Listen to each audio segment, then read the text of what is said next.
మనం కెమెరా ముందు ఒక విషయాన్ని మాట్లాడుతున్నప్పుడు కానీ, బ్యాక్‌గ్రౌండ్ వాయిస్ ఇస్తున్నప్పుడు కానీ, చివరిదాకా వాళ్ళు ఆడియన్స్ చూడాలి అంటే, వాయిస్ ఎలా ఉండాలంటే స్పష్టంగా ఉండాలి. అది ఎలా ఉండాలంటే, ఇప్పుడు ఒక రూ. 100 నోట్ ఉంది. దాన్ని సగం చింపాం. చింపితే అక్కడొక్కడికి సగం ఇచ్చాము, ఇంకోటి సగం ఇచ్చాము. ఆ 2 కలిపితే ఎట్లుంటే సేమ్ నంబర్ అయిద్ది కదా! అంతేగాని అందులో ఒక నంబర్, ఇందులో ఒక నంబర్ అనేది ఉండదు. ఒకవేళ అందులో ఒక్క నంబరు తేడా ఉన్నా, ఒక 0 తేడా ఉన్నా ఏమైద్ది? అది వేరు, ఇది వేరు అన్నట్టు లెక్క కదా! అంటే 2 సేమ్ టాలీ కావాలి నంబర్లు. అగో ఆ విధంగా అన్నట్టు. మీరు చెప్పేది ఎలా ఉండాలంటే స్పష్టంగా చెప్పాలి. మీ మనసులో మనం ఎన్నో ఆలోచించుకుంటూ ఉంటాం. ఆలోచించుకుంటూ ఉంటే అవి బయటికి కొన్ని పలుకుతూ ఉంటాం. కానీ బయటికి కావాలని చెప్పం. బయటికి పలుకుతూ ఉంటాం. అలాగే బయటికి ఎన్నో పలుకుతూ ఉంటాం.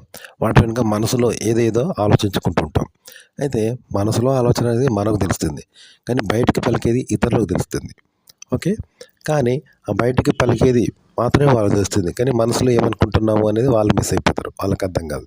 ఒకవేళ మనసులో మనం అనుకునేది మనకు మాత్రమే తెలుస్తుంది. కానీ బయటికి ఏం చెప్పాం వాళ్ళకు అనేది మాత్రం వాళ్ళకి అర్థం కాదనమాట. ఎందుకంటే సగం సగం ఉంటుంది. కాబట్టి ఎలా చెప్పాలంటే మనసులో అనుకునేది బయటికి చెప్పాలి. బయటకి చెప్పేది బయటికి చెప్పాలి. ఈ 2 చెప్పాల్సనమాట. అంటే ఎట్లా? అక్షరాల అంకెలు. అంకెల అక్షరాల అంకెల అంటారు కదా! ఏమైనా అప్పు తీసుకున్నప్పుడు రాస్తారు చూసారా? అక్షరాల అంకెల అని రాస్తారు. అంటే రూ. 5,000 నీ దగ్గర అప్పు తీసుకున్నాను అని అక్షరాలలో రాస్తారు. రాసి నంబర్ ఇస్తారట. 5,000 అని నంబర్ కూడా ఇస్తారు. ఈ 2 వేస్తే ఎట్లుంటుంది? ఏది మార్పిడి చేయరాదు కదా! అది మార్ఫింగ్ చేసినా ఎలిసిపోయినా ఇంకోటి ఉంటుంది. లేదా ఇది మార్ఫింగ్ చేసినా ఎలిసిపోయినా ఇంకో దాంట్లో ఉంటుంది. చూసారా? అట్లా సేమ్ ఉంటుందన్నమాట. ఆ విధంగా మీరు చెప్పేది స్పష్టంగా చెప్పాలన్నమాట. అంతేగాని మనసులో అనుకునేది తెలియకుండా కేవలం బయటకు వచ్చేది మాత్రమే మీరు మాట్లాడితే మనసులో వాళ్ళు మిస్ అయిపోతే దాన్ని నమ్మరు, అర్థం కాదు. అలాగే బయటకు వచ్చేది మాత్రమే చెప్పి మనసులో ఉన్నది మిస్ అయిపోయినా, మనసులో అనుకునేది మనసులో పెట్టుకొని బయటికి మాట్లాడినా ఒక వెర్షన్ మిస్ అయ్యే అవకాశం ఉంటుంది. కాబట్టి 2 స్పష్టంగా మాట్లాడాలి. బయటికి చెప్పేది కూడా స్పష్టంగా మాట్లాడాలి. కుండ బద్దలు కొట్టినట్టు గంటా పదంగా మాట్లాడాలి.